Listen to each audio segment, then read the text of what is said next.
Rénovation de commerce, partie 3. C'est parti, on va vous montrer ça a commencé comment. Bon, là, comme vous pouvez le constater, ça a commencé comme ça. C'était une ancienne boucherie. Donc là, on a commencé à déposer les anciens luminaires, casser les cloisons. Voilà, déposer tout ce qu'il y a sur les murs. On va enlever les étagères. Et là, une fois qu'on a tout enlevé, on commence à enlever le carrelage. On a enlevé le carrelage au sol. On commence à mettre dans des sacs à gravats.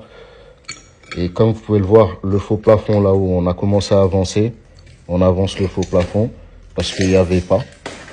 Et du coup, on a été obligé de le prolonger. Le petit bout de carrelage qui restait, on l'a enlevé. Une fois qu'on a enlevé le petit bout de carrelage qui restait, on vient bien traiter le sol. On vient reboucher avec du ciment, avec un peu de sable. On vient chercher les plus gros trous. On va pas s'arrêter sur les petits détails. Les trous comme ceux-là, voilà. Ça, c'est un bon trou qu'on vient bien reboucher avec du ciment et du sable. Et ceux-là, on vient faire des petites saignées quand on voit qu'il y a plusieurs trous d'affilée, qu'on peut faire une saignée, une ligne en une fois on fait. Le plaquiste, il a bien travaillé, il a posé le faux placo. Là, ici, on vient bien reboucher parce que c'est vraiment le sol qui était le plus dur sur ce chantier, comme vous pouvez le constater. C'était vraiment un travail énorme.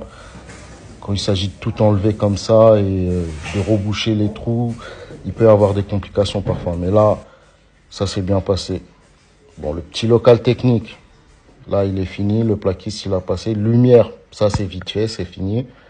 Et là, comme vous pouvez le voir, une fois que le régrillage a été fait, il y a eu la peinture au sol.